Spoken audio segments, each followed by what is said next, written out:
Buenos días con todos. Bueno, hoy analizaremos un problema crítico, principalmente vinculado a las Naciones Unidas, específicamente a la ODS 3, que es la salud y bienestar, enfocándonos en el impacto de la desinformación en la salud pública.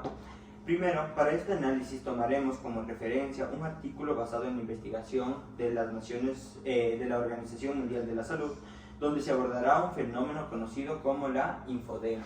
Sí, básicamente este fenómeno es una sobrecarga de información, pero no es del todo confiable. Exactamente, de eso es lo que vamos a abordar. Según la Organización Mundial de la Salud, durante la pandemia del COVID-19, que fue hace como 5 años, la desinformación se propagó incluso más rápido que el virus y esto trajo varias consecuencias. Exacto. Por ejemplo, se estima que en el 2022 cerca del 60% de la información falsa fue compartida netamente emocionalmente. Imagina ahora esto en un contexto de la pandemia, de tratamientos, vacunas. Eso no es menor, porque estamos hablando de decisiones médicas reales que se desinformó prácticamente. Eso es justamente lo que queremos tratar y el tema central de este artículo es la desinformación que influye directamente sobre la salud pública de la población. Mario, ¿cómo plantea el autor desde el punto de vista argumentativo? Sí, justo como habías dicho, el autor sostiene una tesis principal que la desinformación de la salud representa una amenaza directa para la salud pública global. Pero aquí surge algo interesante. Yo creo que te estás refiriendo a la tesis implícita. El autor dice algo o muestra algo que no está tan mostrado al público, pero hay algo detrás de esto. Exacto.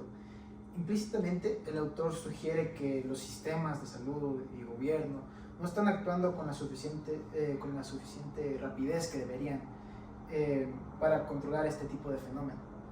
O sea, ya no solo es un problema que se puede solucionar, sino también que va más allá, porque hay una falla institucional, no solo aquí en Ecuador, sino en todo el mundo, principalmente en esta época que fue del COVID-19 y la época de las vacunas.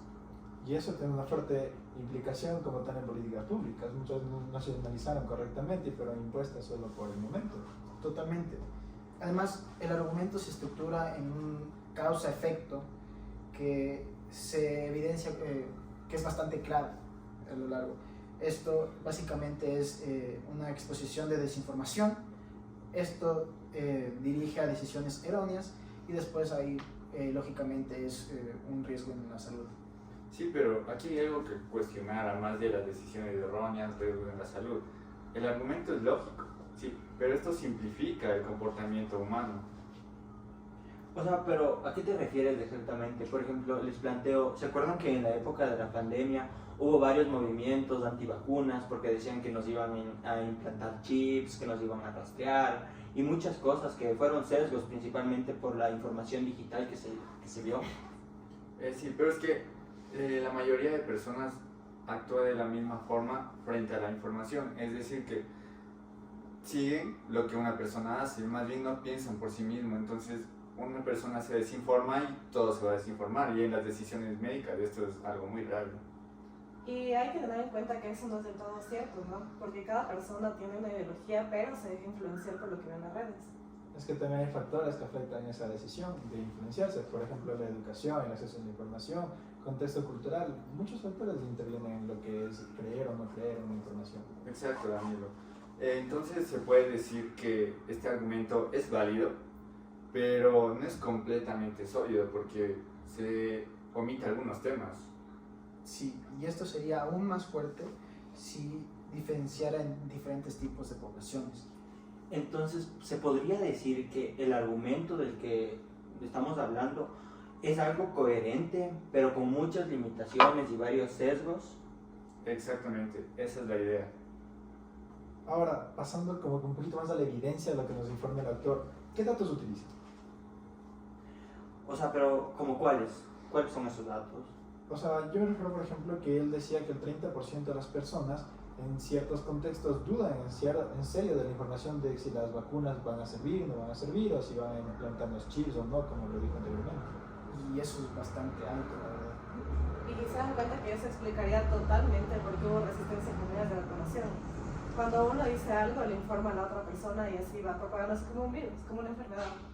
También se mencionan casos de automedicación. No cabe olvidar que había gente que incluso decía que ponerse vacunas de las vacas podía ayudar para no contagiarse. Justamente me acuerdo que igual tomaban muchos antibióticos, tomando en cuenta que los antibióticos no sirven para los virus, deberían utilizar retrovirales, pero igual. Es que Eso es mucho del contexto. eso de lo que vamos, que todo esto generó efectos adversos, como era tomarse el hipochloreto de sodio en las mañanas, o sea, no O tiene nada de incluso los sentido. otros sesgos que igual por mucha desinformación, como era el caso de que se tomaban que la guayusca, que el trago por la mañana, con un montón, o sea, un montón de remedios caseros que al fin y al cabo no servían de nada. Exacto, porque o sea, hay un problema en las fuentes de por qué se decidió hacer esas prácticas durante la pandemia. Tal vez fue la desesperación. O sea, claro, fue la desesperación, pero también fue el hecho de que muchas personas se dejaban influenciar por redes, incluso por el hecho de usar TikTok, Facebook, Instagram con los Reels. Entonces la gente veía videos y decían, no, con esto te curas, con el eucalipto te sanas, esto te previene, pero no, realmente no es así. Está comprobado que las vacunas fueron las únicas que realmente salvaron, aunque actualmente estamos evidenciando los efectos secundarios que estas tienen. Claro, y en un contexto profesional, el Ministerio de Salud Pública fue un poco insuficiente al dar información verídica y comprobada acerca de la información de las vacunas. Y eso reduce la credibilidad de todo lo que pasó en estas épocas, ¿verdad? Sí, tienes razón, la evidencia es relevante, pero no completamente verificable. Correcto. Sí, hay que darnos cuenta que para entrar en un análisis de fuentes, la credibilidad del artículo depende de 3 factores básicamente. El primero es el autor, el segundo es el medio y el tercero, que creo que es el más importante en contexto de salud, la fecha. Obviamente la fecha es sumamente importante en los temas de salud. Exacto, porque la información cambia constantemente y es poco a poco se va actualizando y la información ya existente va quedando obsoleta. Claro, también hay que considerar los posibles sesgos, ya lo analizamos antes. Hay muchos inconvenientes en cuanto a creer o no creer, puede ser inclusive la política. Sí, pero ¿como cuáles podrían ser? Como acabo de decir, la política, económico, e incluso cada persona tiene una ideología diferente a cada una, entonces influye bastante en lo que uno cree o piensa que está bien. Claro, por ejemplo, exagerar la información evidentemente va a generar un mayor impacto. O para influir en la opinión pública principalmente. Exacto, por eso basarse en una sola fuente es un riesgo muy grave y muy delicado. Entonces, ¿cuál es el problema principal de todo esto? ¿La desinformación o la falta de un análisis crítico? La verdad es que yo creía que ambos. Y también la falta de educación de salud digital, porque no todo lo que está en redes, ¿verdad? Al menos en páginas donde puedes subir cualquiera, no nada que ver, para eso estamos estudiando, ¿no? Claro, y la confianza excesiva en redes sociales, así sin leer, sin buscar un poquito más de contexto, es muy contraproducente. Y estamos dejando fuera los futuros médicos del Ecuador porque eso va a afectar en las decisiones médicas reales. Hay que darnos cuenta que influye muchísimo. Entonces, como para resumir todo, tenemos una recomendación, que es básicamente fortalecer la educación en la salud digital para no dejarnos influenciar de redes sociales, lo que vemos diariamente. Promover fuentes confiables, es decir, ver qué autor estás leyendo, ver qué revista es, básicamente, ver qué fuente de información es. Y la otra es implementar estrategias institucionales contra la desinformación. Con todo esto contribuimos directamente al ODS 3, que es salud y bienestar. Muchas gracias. Muchas gracias.